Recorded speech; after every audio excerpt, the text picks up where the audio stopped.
Ask about load balancer types and most explanations recite algorithms, round robin, least connections. Wrong list. Round robin is not a type of load balancer. It is a scheduling detail inside one. The real taxonomy is the layer you balance at, layer 4 or layer 7, and every other decision falls out of that split. 9 concepts, from packet forwarding to global anycast, ending with the decision framework. Let's sort it out. Load balancer sounds like one thing, but the phrase hides 3 separate questions, and discussions collapse when people mix them. Question 1. At what layer does it operate?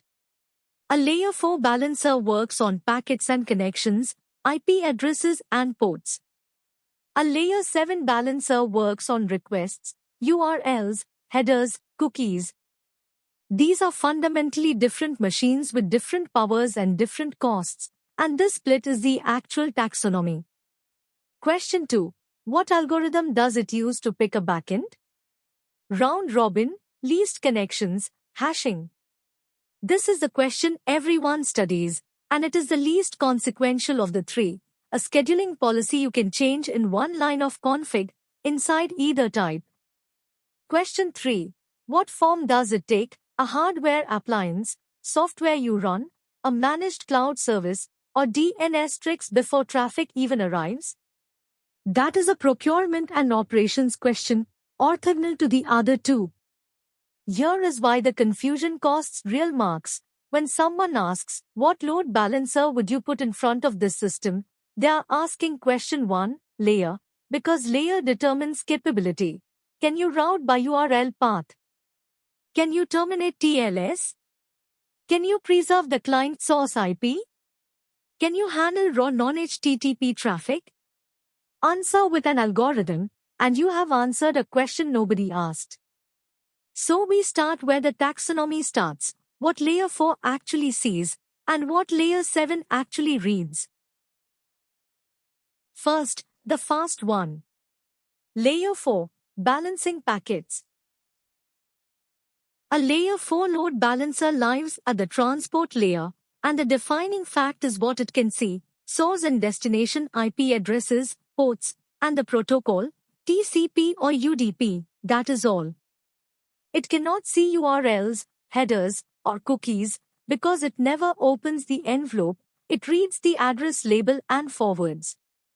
Mechanically, when a client connection arrives, the balancer picks a backend and forwards the packets, typically rewriting addresses via NAT, or in high-performance pass-through designs, barely touching them at all. The connection is, in effect, a pipe stitched between client and server. The balancer is plumbing, not a participant. 3 properties follow directly from this blindness, and they are exactly its selling points.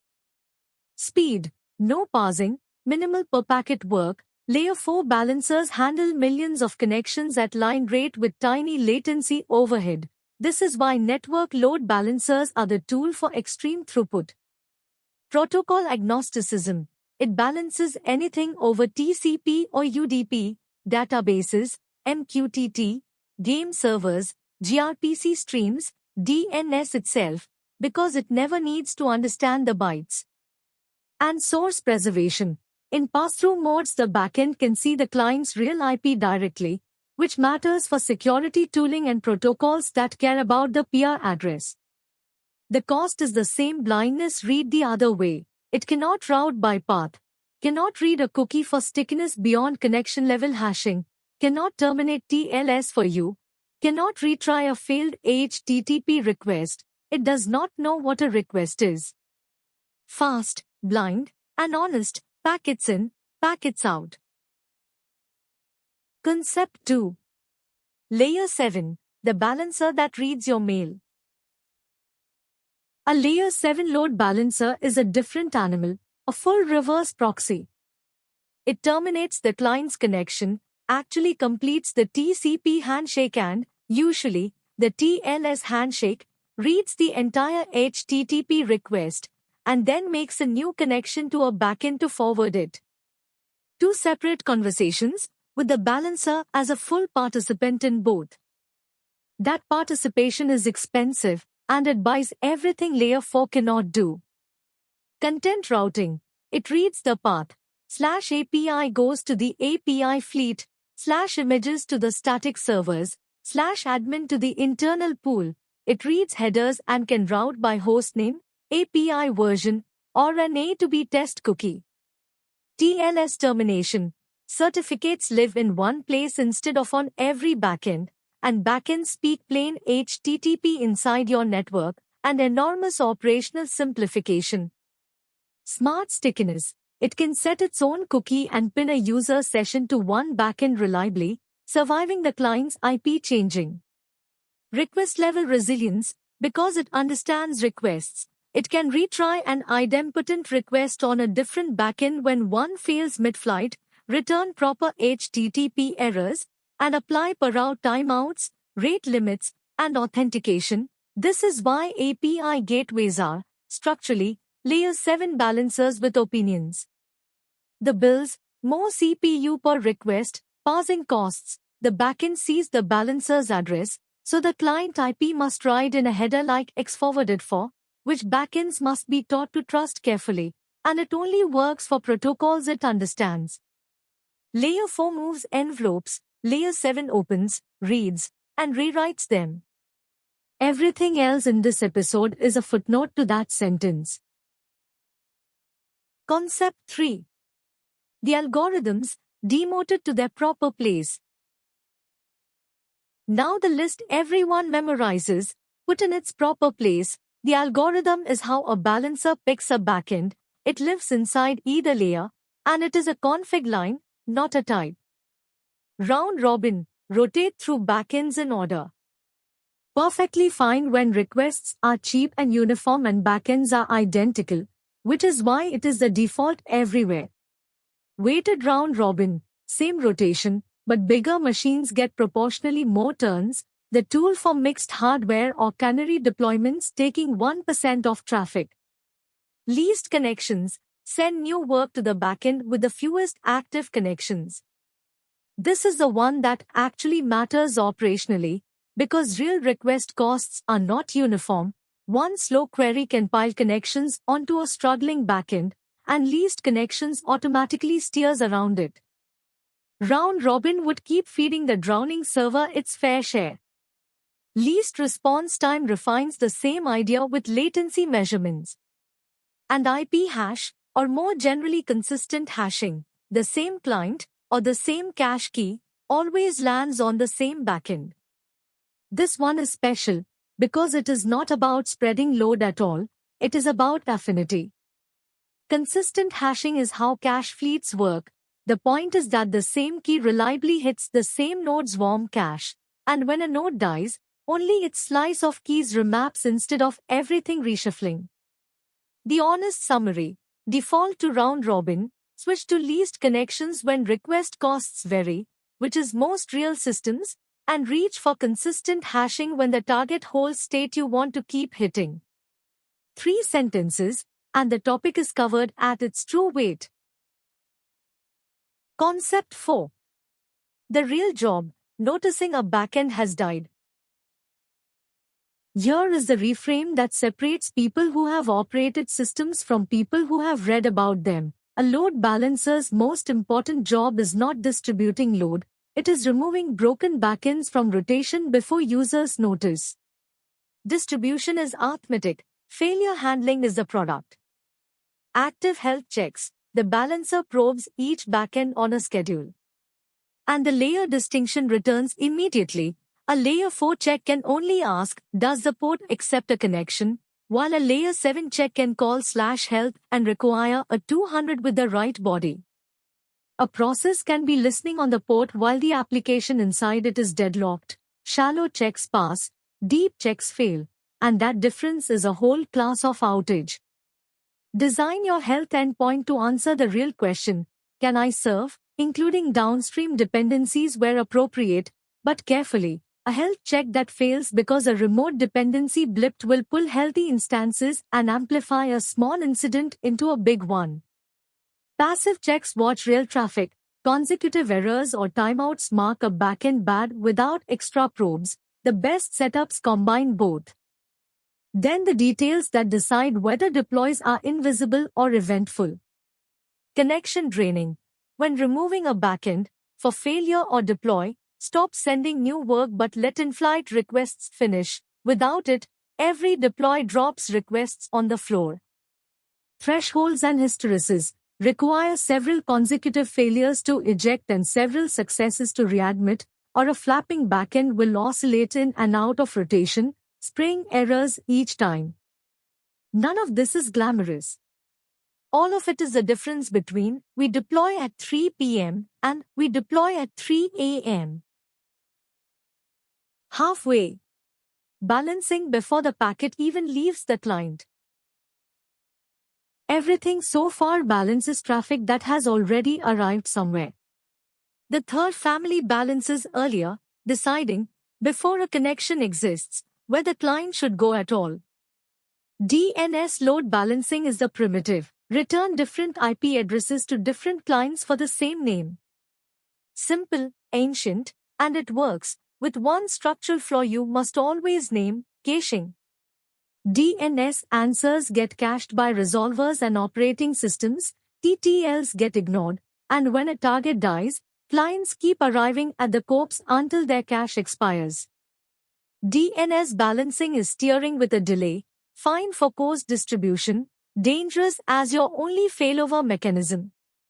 GSLB, Global Server Load Balancing, is DNS with brains, answer queries based on the client's geography, sending Europeans to Frankfurt and Indians to Mumbai, based on data center health, draining a failing region from new answers, or based on load.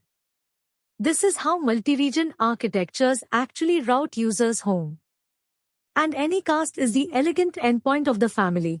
Advertise the same IP address from many locations and let internet routing itself deliver each client to the nearest one. No DNS trickery, no cache staleness, the network is the balancer. This is how big CDNs and public DNS services front the planet behind one address. The mental model that organizes all of it, balancing is a hierarchy. Global, DNS, GSLB, Anycast, chooses the region. Regional, Layer 4, spreads connections across the fleet. Local, Layer 7, routes requests within it. Big systems use all three at once, stacked, and the picture only clicks when you present them as a stack rather than as rivals. Concept 6. The form factors, appliance, package, or service. Same capabilities, 3 ways to buy them. Hardware appliances, F5 and Friends, are specialized boxes in your data center, enormous throughput, SSL offload in silicon, and enterprise price tags with enterprise procurement. They still front banks, telcos, and airlines, but the market has moved decisively away for one architectural reason. An appliance is a scale-up device with a capacity ceiling and a pair failover model, in a world that scales out. Software balancers, Nginx, HA Proxy, Envoy, are the workhorses of the Internet. Free, deployable anywhere, horizontally scalable, config as code. HA Proxy is the classic performance king for both Layer 4 and 7. Nginx doubles as web server and proxy.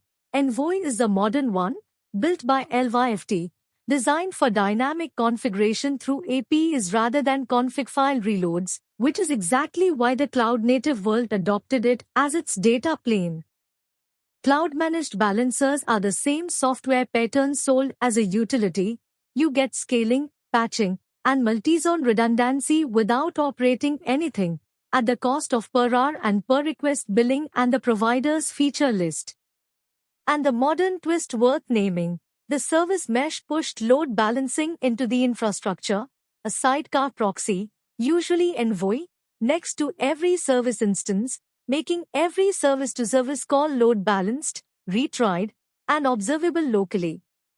The perimeter balancer did not die, it just stopped being the only balancer. The decision is rarely technical purity, it is who operates it, what it costs at your traffic, and whether config lives in a GUI, a Git repo, or a control plane. Concept 7. Naming names, the AWS mapping every team uses. Real systems get concrete fast, and in cloud terms the taxonomy has product names, AWS being the vocabulary most teams share. The ALB, Application Load Balancer, is the layer 7 type. It terminates TLS, routes by host and path, integrates authentication, speaks HTTP2 and WebSockets, and targets can be instances, containers, or Lambda functions. If the traffic is HTTP and you want content intelligence, ALB is the default answer. The NLB, Network Load Balancer, is the layer 4 type, TCP and UDP at extreme scale, millions of requests per second, static IP addresses per zone, which enterprise firewall rules love, and client source IP preserved. Databases, MQTT brokers, game servers, anything non-HTTP, anything needing a fixed address, NLB. The GWLB, Gateway Load Balancer, is the specialist third. It transparently funnels traffic through fleets of security appliances, firewalls, inspection boxes, solving how do I scale a middle box rather than how do I serve users. Know it exists and what it is for. That one sentence is enough. And the classic load balancer is legacy. If you still run one, plan the migration of it. The same mapping exists everywhere. GCP and Azure both split their offerings along the identical L4 versus L7 line, whatever the branding. Which is exactly the point worth saying out loud. Cloud products did not invent new types, they packaged the two eternal ones. Learn the layer split once, and every provider's product page becomes a naming exercise. Concept 8. Real architecture stack the types. Here's the reference picture. Follow one user request through a serious production system, and watch every type from this episode appear in order. A user in Hyderabad opens your app. First, global, DNS with your routing, or Anycast, if you front with ACDN, resolves your name to the Mumbai region rather than Virginia. The region was chosen before a single packet of yours was sent.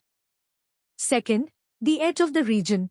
Traffic lands on a layer 7 balancer, an ALB, or Nginx/Envoy at the perimeter.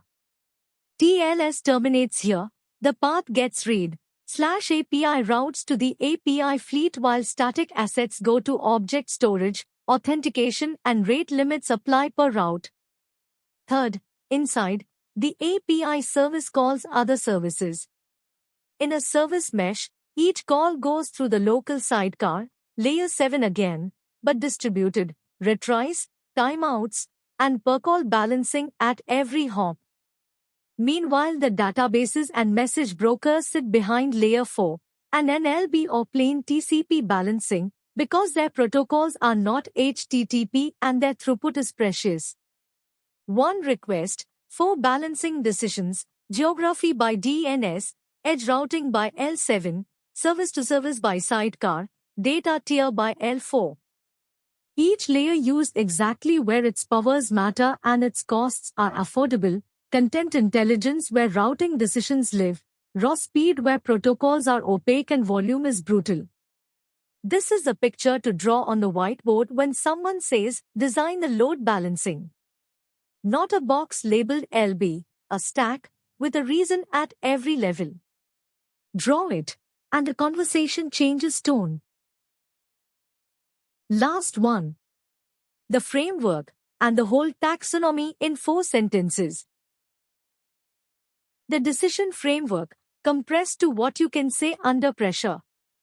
Question 1, always first, does the balancer need to understand the traffic? Routing by path or host, TLS termination, cookie stickiness, per route policy, request retries, NES means layer 7.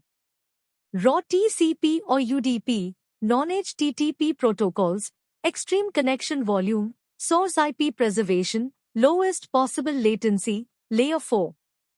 Mixed needs. Both, stacked, L7 at the edge for HTTP, L4 in front of the data tier, as the reference stack showed. Question 2. Is the audience global? Then something must choose the region before packets fly, GODNS, GSLB, or Anycast, with the DNS caching caveat attached like a warning label. Question 3. Who operates it? Cloud managed unless you have a reason. Software, Nginx, HA proxy, Envoy. When you need control or run your own metal. Hardware only where procurement already decided. Question 4. And only now, the algorithm, round robin by default, least connections when request costs vary, consistent hashing when backends hold state. Notice the order, layer, geography, operations, then algorithm, the exact reverse of how most designs start, and that inversion is what separates a considered choice from a recited list. When someone asks what types of load balancers exist, the clean summary is, the fundamental split is layer 4 versus layer 7, packets versus requests. On top of that, global techniques like GODNS and Anycast pick the region. Form factor is hardware, software, or managed, and algorithms are a config detail inside any of them. 4 sentences, complete taxonomy, correct weights. That is the whole game. That's load balancer types with the taxonomy straightened out. The layer is the type, packets or requests. Global techniques choose the region. Form factor is procurement. And the algorithms everyone memorizes are one config line at the end. Stack them where each one's powers pay, and draw the stack when they ask. This pairs with the AWS episodes and the system design catalog on the channel. Subscribe, and I'll see you in the next one.